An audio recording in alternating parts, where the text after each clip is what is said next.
Bonjour à tout le monde.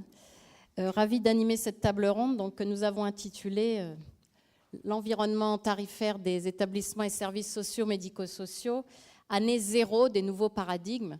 En effet, c'est la première année d'application véritable de toutes les dernières réformes. Je vais vous les présenter en fait, introduire les différents thèmes que nous allons évoquer avec nos intervenants, donc qui vous ont été présentés par Géraldine.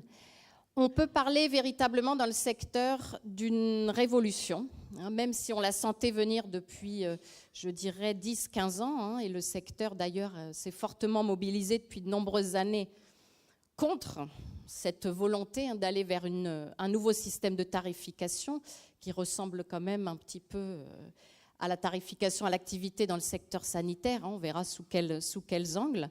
Donc, mais c'est aujourd'hui maintenant applicable pour partie dans la réglementation. Ça y est, on y est, malgré ce lobbying important. Donc il s'agit de quoi? Déjà véritablement d'une nouvelle logique. Je crois qu'on en parle depuis ce matin. D'un mouvement qui était jusqu'à présent dans le secteur plutôt ascendant. On le verra sur la nouvelle logique budgétaire, puisqu'on était habitué dans le secteur de partir de nos besoins, de nos charges, de nos dépenses, pour ensuite présenter notre budget, et de là avoir un tarif, je schématise un peu. Dorénavant, la logique est complètement inversée, puisqu'on va partir d'un niveau d'activité, d'une enveloppe qu'on va nous donner, et de là, vous allez bâtir, ou pour certains, vous avez déjà bâti votre PRD. C'est un peu la même logique que les appels à projets. Un des intervenants sur la vidéo le rappelait, de cette logique qui était jusqu'à présent ascendante et qui est beaucoup plus descendante. C'est donc une nouvelle culture. Alors les maîtres mots dans les nombreux textes qui sont parus sur cette réforme sont responsabilisation du gestionnaire. C'est l'idée de vous rendre plus responsable, plus autonome, de vous permettre d'avoir un dialogue et une réflexion plus stratégique. On parle même de pouvoir se recentrer sur des objectifs managériaux, stratégiques. Et une culture d'analyse financière. Vous allez voir, elle est prépondérante aujourd'hui. C'est vrai que jusqu'à présent, on n'avait pas besoin d'être rompu véritablement à l'analyse financière, que ce soit du côté des autorités de tarification ou du côté des gestionnaires. Dorénavant, ce n'est plus le cas. Il va falloir vraiment se former à cette analyse financière. Les CPOM sont donc rendus obligatoires, je vais le détailler, grosso modo pour le secteur personnes âgées et pour le secteur personnes handicapées. On va voir exactement pour quel type d'établissement et service. Un nouveau cadre budgétaire. Alors, on va avoir la coexistence des deux cadres, l'ancien budget prévisionnel et le nouveau état prévisionnel des recettes et des dépenses. Et un nouveau système de tarification, donc qui est d'ores et déjà applicable dans le secteur des personnes âgées. Et on y reviendra avec le premier bilan que vous pourrez nous en tirer sur le terrain par rapport à cette application de la réforme tarifaire pour les EHPAD. Du côté du secteur du handicap, le chantier est en cours, il s'agit de Séraphin PH, et il devrait voir le jour pour 2019. L'objectif, c'est quoi? Je vous ai pris une des citations, ce qui était annexé au projet de loi d'adaptation de la société au vieillissement. On l'a répété depuis ce matin tout le temps, c'est la transformation de l'offre. Et pourquoi? Améliorer cette offre, la faire évoluer, dans un objectif de mieux allouer la ressource publique. C'est vraiment l'objectif. On a parlé de coûts historiques, d'habitudes qui étaient prises selon éventuellement des statuts. C'est de mieux allouer cette ressource publique dans des enveloppes, bien entendu, contraintes. Alors là, j'ai essayé de vous le résumer. On a 3 grandes étapes dans ces nouveaux paradigmes. Des CPOM, obligatoires, donc qui vont être assignés, pour certains qui sont déjà signés, grosso modo de 2017 jusqu'à fin 2021. Logiquement, tous les CPOM obligatoires devront avoir été signés pour fin 2021. Deuxième grand bloc, cet état prévisionnel des recettes et des dépenses qui remplace dans certains cas le budget prévisionnel. Dans d'autres cas, on le verra, il va y avoir coexistence, budget prévisionnel, le PRD. Et troisième grand bloc, cette réforme de la tarification, côté des EHPAD, c'est déjà fait, et du côté des personnes handicapées, ça va venir. Donc ça veut dire la fin de cette procédure contradictoire, de tout un système tarifaire, véritablement, comme on le connaissait depuis des dizaines d'années dans le secteur. Donc, fini ces allers-retours et ces discussions, en tout cas telles qu'elles existaient au niveau du budget prévisionnel. Et donc, ça veut dire des changements aussi au niveau de l'affectation des résultats. Dans la majorité des cas, c'est fini pour la reprise des déficits. Le gestionnaire devra se débrouiller s'il fait du déficit. On verra comment. Donc, la chronologie, elle n'est pas la même selon le secteur des personnes âgées ou le secteur des personnes handicapées. Pour le secteur PA, eux, ils sont concernés, par le PRD, puisqu'ils ont les EHPAD et les petites unités de vie ont déjà dû rendre un EPRD avant juin dernier. Donc c'est là-dessus qu'on pourra avoir des premiers chiffres sur les départements ici présents et l'ARS. Et ils ont déjà les nouvelles règles de tarification qui leur sont applicables depuis janvier dernier. Donc ça, pour eux, c'est la première étape. Puis, ils auront à signer un CEPOM, pour certains dès 2017, pour d'autres dans les années à venir. Okay ? Côté du handicap, on n'est pas dans le même ordre, puisque eux, ils sont d'abord concernés par la signature d'un CEPOM, suivant, pareil, un calendrier de signature, et c'est une fois qu'ils auront signé leur CEPOM qu'ils basculeront dans le PRD l'année suivante. Voilà, donc déjà, les étapes ne vont pas dans le même ordre. Puis, une réforme de la tarification, je vous le disais, a priori pour 2019. Donc sur les CEPOM, je vais faire un petit zoom sur chacun de ces 3 grands blocs, avant qu'on laisse la parole à nos intervenants pour s'exprimer sur le sujet. Donc du côté des CEPOM obligatoires, on le sentait bien évidemment venir, puisque l'idée était prônée par la direction générale à l'époque de l'action sociale de diviser par 10, en gros, le nombre d'interlocuteurs au niveau budgétaire. Grosso modo, 35 000 budgets prévisionnels. L'idée était de ne plus avoir que 3 à 5 000 interlocuteurs pour discuter des budgets. Donc pour ce faire, l'un des outils phares, c'était le CEPOM. Un autre était les groupements de coopération sociale médico-sociale. Ça a moins bien fonctionné. Et il était prévu que les CEPOM soient rendus obligatoires lors de la loi Hôpital, Patients, Santé et Territoire en 2009, au-dessus d'un certain seuil. L'arrêté qui fixait ce seuil n'est jamais paru. Du coup, on simplifie, ils sont obligatoires pour l'ensemble du secteur personnes âgées, personnes handicapées sous compétences conjointes. Alors, oui, la suite, s'il te plaît. Les enjeux, là je vous cite les textes, alors ils sont nombreux, les textes sur ces réformes-là, bien évidemment, j'en ai tiré ceux qui me paraissaient les plus importants. On a dit une meilleure structuration de l'offre autour du parcours des personnes, on l'a assez répété. L'un des maîtres mots, c'est toujours cette fameuse performance. L'idée, c'est de rendre les établissements et services sociaux, médico-sociaux plus performants et de rendre les gestionnaires plus efficients dans leur gestion. Ça, c'est très présent. D'améliorer la qualité de l'accompagnement des personnes, bien évidemment. De simplifier les choses. On commence à le voir depuis ce matin. Ce n'est pas toujours forcément plus simple, cette réforme, mais on va en discuter. De pouvoir avoir une meilleure visibilité sur plusieurs années, donc de réfléchir de façon plus stratégique. L'idée ne va plus être d'échanger avec vos financeurs sur des lignes de charges, des lignes de compte ou d'éventuels niveaux de groupes fonctionnels, mais véritablement sur des grands équilibres financiers et donc sur une véritable stratégie à plusieurs années et qui plus est globalisée. Et on passe véritablement d'une culture de moyens, ce qui était le cas dans le secteur, à une culture de résultats. Vous êtes attendu sur des résultats et à une culture d'évaluation. On va vous évaluer par rapport à de grands équilibres et à ces résultats obtenus. Là, c'est un véritable changement, là aussi, de logique et de culture.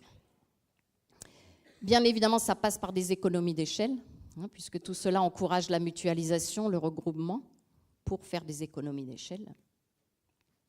Et un gestionnaire plus autonome et plus responsabilisé, je le citais en introduction.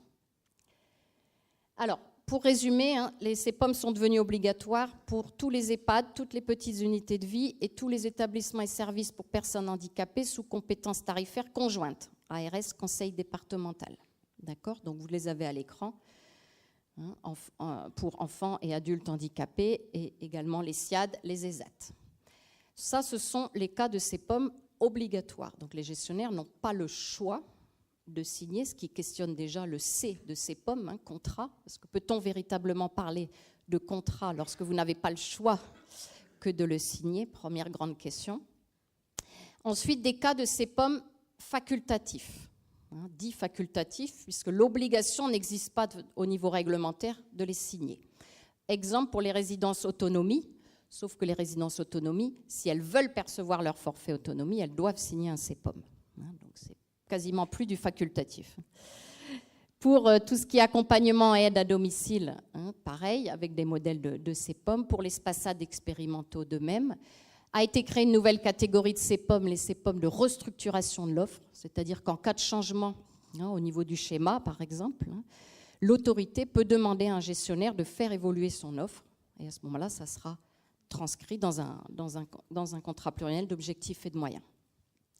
Et après, tout autre type d'établissement et services social, médico-social, donc par exemple tout le champ du social, de la protection de l'enfance, qui sont quand même à nouveau, on voit ce cloisonnement qui se refait entre différents publics, mais eux peuvent toujours continuer à signer des CEPOM s'ils le souhaitent. Alors s'ils le souhaitent ou pas, parce qu'on a vu sur ce territoire des rapports d'orientation budgétaire qui conditionnaient, pour des CHRS je crois, qui conditionnaient la reprise de déficit à la signature d'un CEPOM. Donc on le voit même pour des établissements et services qui normalement ne sont pas concernés par une obligation, la signature est quand même fortement contrainte dans certains cas. Alors le PRD, qu'est-ce que c'est? Là on bascule véritablement, je vous le disais, dans une nouvelle logique. Le PRD, ça veut dire quoi? Ça veut dire que le gestionnaire va devoir réfléchir à un niveau de recette, enfin à l'éventail de recettes que ces différentes activités peuvent lui permettre d'obtenir. On n'est plus sur j'analyse quelle charge je vais devoir couvrir, éventuellement quels moyens supplémentaires je vais pouvoir obtenir par rapport à des nouvelles embauches, des choses que je souhaite faire, mais véritablement quel est le niveau d'activité que je prévois de faire, et fonction de ça, comment je couvrirai éventuellement mes charges. Donc la logique, elle est complètement différente. L'idée avec le PRD, c'est de voir comment vous allez atteindre, premièrement, l'équilibre d'exploitation. En fait, le PRD vous sert à démontrer aux autorités de tarification que vous allez atteindre ces grands équilibres. Donc d'abord au niveau de l'exploitation, puis est-ce que je parviens à financer mes investissements? Et enfin, est-ce que, grosso modo, j'ai un équilibre financier au global, ce ne sera plus une lecture non plus établissement par établissement, mais est-ce que j'atteins mon équilibre financier? Donc le PRD, là aujourd'hui, on ne rentre pas du tout dans le détail, mais il a un tableau de CAF, de capacité d'autofinancement, un tableau de financement pluriannuel des investissements, un plan global de financement, et au final, des besoins en fonds de roulement, est-ce qu'on couvre le fonds de roulement? Et au final, est-ce que j'ai une trésorerie suffisante en fait, pour fonctionner correctement et pour faire face à tous mes engagements et à ce à quoi je dois faire face. Vous voyez, c'est une réflexion et une logique de construction qu'on n'avait quasiment pas du tout lorsqu'on construisait un budget prévisionnel. Et donc, j'ai oublié de le dire, un CEPOM égale un EPRD. Le PRD est commun à toutes les structures concernées par le périmètre du CEPOM. Donc, quand avant, faire son budget prévisionnel, c'était en quelque sorte négocier un tarif, si tant est qu'on pouvait le négocier. Avec le PRD, ce n'est plus la même logique. C'est montrer qu'avec son tarif, qu'avec l'enveloppe qui nous est donnée, on arrive à gérer. Donc je l'ai schématisé ainsi, c'est peut-être un schéma que certains connaissent, puisqu'on avait commencé à le construire à l'époque où on voyait se profiler cette réforme de la tarification. Je vous montrais ce processus qui était jusqu'à présent très ascendant. Je pars de mes charges, je construis mon budget, j'ai le tarif, à une logique beaucoup plus descendante, où je pars bien du niveau d'activité. En fonction de ça, j'ai une enveloppe, et en fonction de ça, je bâtis mon EPRD. On marche un peu dans l'autre sens. OK ? Merci. La suivante. Donc là, voilà, je vais vous mettre en débat déjà quelques premières questions. C'est vrai que c'est la fin d'un système qu'on connaissait jusqu'à présent dans le secteur. C'est quelque part quasiment la fin de la mise en œuvre d'un projet d'établissement et de service comme fondement de la construction d'un budget, puisqu'on ne part plus de ce projet, de ces charges. C'est la fin, je le disais, de la procédure contradictoire telle qu'on la connaissait jusqu'alors, de ces allers-retours, la fin de la reprise des déficits, excepté certains cas, mais globalement, c'est la fin. Est-ce que du coup, ça signifie que l'usager n'a plus cette première place telle qu'il pouvait l'occuper lorsque vous construisiez votre budget prévisionnel, question à mettre en débat. Est-ce que ça signifie aussi quelque part la fin de l'affirmation des spécificités du secteur associatif, parce qu'on va le voir, derrière, ça veut dire aussi des tarifs qui sont forfaitisés, qui sont globalisés, qui sont parfois définis en fonction de valeurs nationales. Donc, qui dit forfait dit peut-être gommage de certaines spécificités liées à un projet associatif, à un projet d'établissement ou de service. D'autres questions? On observe avec ces CEPOM, ces nouveaux CEPOM obligatoires, je vous le disais, un nouveau cloisonnement entre d'une part le social, le secteur de l'autonomie, et en tout cas une absence d'égalité de traitement. Puisque vous voyez, certains sont concernés par des CEPOM obligatoires, d'autres des CEPOM quasi obligatoires, d'autres des CEPOM facultatifs. Voilà, tous ne sont pas traités à la même enseigne et selon la même réglementation, ce qui pose question alors qu'on parle de logique de parcours, de la personne d'abord. Donc comment faire pour des financeurs qui vont se mettre ensemble et pour un gestionnaire pour réfléchir avec cette logique de parcours quand tous les publics, ou en tout cas la personne, est soumise à différents types de réglementations et à différentes règles budgétaires. Ensuite, voilà, je le disais, des différentes règles budgétaires et tarifaires, on peut passer, qui ne sont pas les mêmes suivant les secteurs. Alors les marges de manœuvre éventuelles dans la négociation, déjà je le disais, est-ce qu'on peut véritablement parler de contrat lorsque vous êtes obligé de signer? C'est ce qu'on appelle le fait du prince, avec des prérogatives du coup plus importantes du côté de l'administration. Et je crois que je le mets plus tard, des sanctions éventuellement lorsque vous refusez de signer. En tout cas, c'est prévu pour le secteur des EHPAD. Il y a une minoration du forfait soins qui est prévue si le gestionnaire d'EHPAD refuse de signer. Pour l'instant, sur le secteur du handicap, ce n'est pas prévu. On attend de voir comment la réglementation va évoluer. Le temps est très contraint. Donc là, les intervenants vont nous donner un petit peu une lecture déjà de cette année 2017. Est-ce que tout ce qui était programmé en 2017 l'a été? Est-ce que, en tout cas, on relève certains retards sur certains territoires? C'est très variable. Donc du coup, comment ça va se passer? Est-ce qu'on peut véritablement négocier et faire un contrat de façon correcte lorsqu'on doit le faire en 2 ou 3 mois ou de façon très précipitée? Est-ce que les CEPOM vont se faire à moyens constants? Je crois que là, ça va être une des questions que nous allons discuter aujourd'hui, puisque qui dit forfait dit aussi du coup des enveloppes qui sont complètement contraintes. Quelles vont être les marges de manœuvre? Donc, dans les nouvelles règles de tarification, on a ces fameux financements complémentaires. Donc, pour l'instant, en tout cas, la dernière loi de financement de la sécurité sociale ne donne aucune enveloppe dédiée à ces financements complémentaires, aucune sécurisation d'éventuels financements complémentaires. Qu'est-ce qu'il en est véritablement sur le terrain? On va en discuter. La question des frais de siège. Est-ce qu'on ne va pas du coup tendre vers une normalisation de ces frais de siège dans le cadre des CEPOM? Oui, ensuite, il va falloir vraiment anticiper de plus en plus. Alors, il y a cette question aussi de la taille critique qui me paraît très, très importante.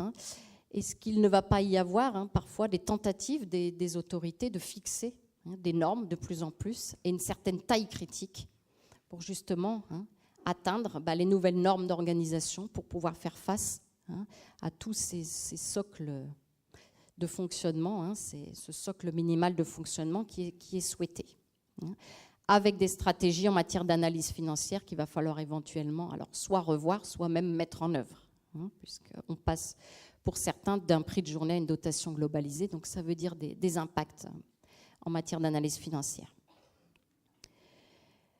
Donc l'évaluation d'un terme devient vraiment très importante. Ça, les textes le disent, mettent beaucoup l'accent sur la part de cette évaluation interne et également l'évaluation externe. L'idée, c'est de faire coïncider les calendriers. Et certains textes préconisent même donc de faire une évaluation interne au moins 6 mois avant la date de signature du CEPOM, pour que ça serve de base, en fait, véritablement à la discussion sur le CEPOM.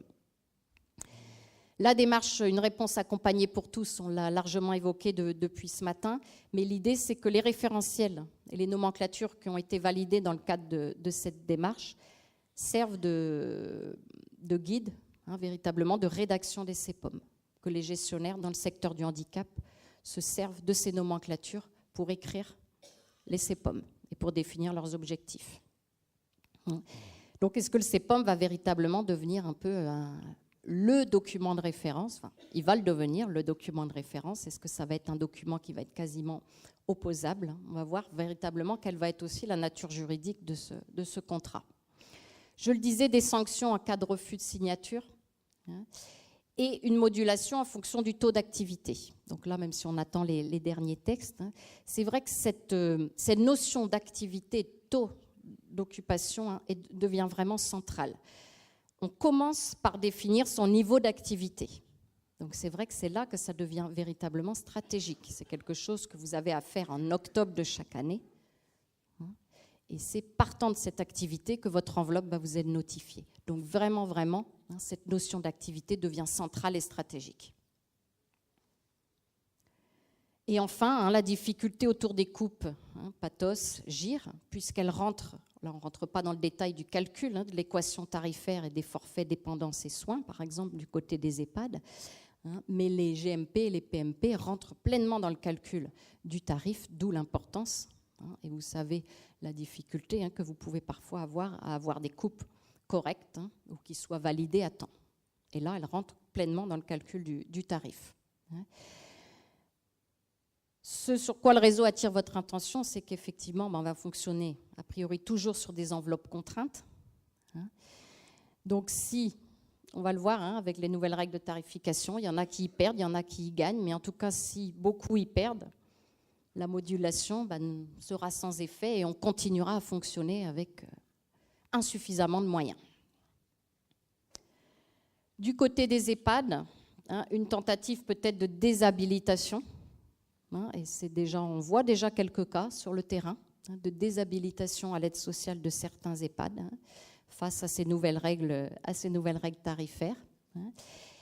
Une tentative de standardiser l'offre et d'abandonner peut-être des accompagnements plus coûteux s'il n'y a pas les moyens en face. Voilà, ce sont des risques que l'on pointe par rapport à ces nouvelles règles. Et enfin, sur la réforme de la tarification du côté des personnes handicapées, je vous le disais, juste pour vous dire à peu près où on en est, on va questionner les autorités là-dessus.